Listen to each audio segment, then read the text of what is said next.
ગીર સોમનાથના ઉનાથી મહત્વના ખબર સામે આવી રહ્યા છે કે ઉનાના પાલડી ગામે કહિયારની સીમમાં ખેડૂતની વાડીના ઘરમાં 3 વર્ષની ઉંમરનો દીપડો ઘૂસી ગયો અને બેભાન કરી અને રેસ્ક્યુ કરીને દીપડાને આખરે પાંજરે પૂરવામાં આવ્યો છે।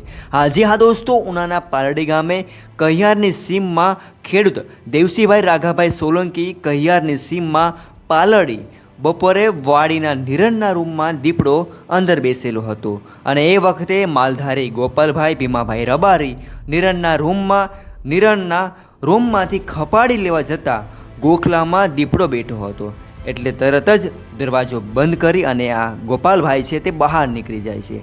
આ બનાવની પાલડી ગામમાં વાયુ વગે જાણ થતાં દીપડાને જોવા માટે લોકોના ટોળેટોળા ઉમટી પડ્યા હતા, જે આપ સીધા દ્રશ્યોમાં પણ જોઈ શકો છો। અને વન વિભાગે દીપડાને જસાધાર રેન્જના એનિમલ કેર સેન્ટરના સ્પેશિયલ ડૉક્ટર પિયુષ માળવીએ ટ્રાઇગલ ગન દ્વારા બેભાન કરીને રેસ્ક્યુ કરી અને જસાધાર એનિમલ કેર સેન્ટરમાં રવાના કરવામાં આવ્યું હતું અને આ દિલ બેધડક રેસ્ક્યુ ઓપરેશન દીપડાનું કરવામાં આવ્યું હતું અને સીધા દ્રશ્યો અમે આપની ગીરની વાતના માધ્યમથી તમારા સુધી પહોંચાડી રહ્યા છે। જી હા દોસ્તો, આ બનાવ ગીર સોમનાથના ઉના તાલુકાના પાલડી ગામમાં છે, જ્યાં વાડી વિસ્તારમાં ખેડૂત દેવસીભાઈ રાઘાભાઈ સોલંકી કહિયારની સીમમાં પાલડીમાં આ બનાવ બન્યો હતો અને વાડીમાં નિરણના રૂમમાં આ દીપડો અંદર બેસેલો હતો અને એ વખતે માલધારી ગોપાલભાઈ છે તે આ નિરણની રૂમમાં ખપાડી લેવા જાય છે અને તરત જ આ મામલો, કારણ કે જે ગોખલામાં દીપડો બેઠો હતો તેનો તેને ખ્યાલ આવે છે અને ત્યારબાદ આખરે વન વિભાગની ટીમ આ ઘટના સ્થળે પહોંચે છે અને ત્યારબાદ આ દીપડાનું એક બેધડક રેસ્ક્યુ છે તે ઓપરેશન હાથ ધરવામાં આવે છે।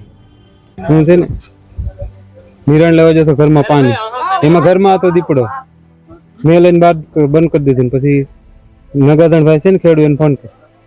મારું નામ કમલેશભાઈ ગાંડાભાઈ સોલંકી। બપોરના સમય દરમિયાન વાડી વિસ્તારમાં જે ગોવાળ છે તે જે નિરણ લેવા ગયો ત્યાં અચાનક દીપડાને જોઈ જતા એ તાત્કાલિક રીતે એને દરવાજો બંધ કરી અને બહાર નીકળી ગયેલા। ત્યારબાદ જે ખેતર માલિક છે દેવસીભાઈ રાઘાભાઈ સોલંકી, એ લોકો મને જાણ કરતા તાત્કાલિક રીતે ફોરેસ્ટ અને પોલીસને જાણ કરીને અત્યારે રેસ્ક્યુ ચાલુ છે। હજી સુધી કલાક જેવું થઈ ગયું પણ હજી દીપડો પકડાયો નથી। કેટલા બનાવ વાડી વિસ્તારમાં કેટલા દીપડા આવી જાય છે?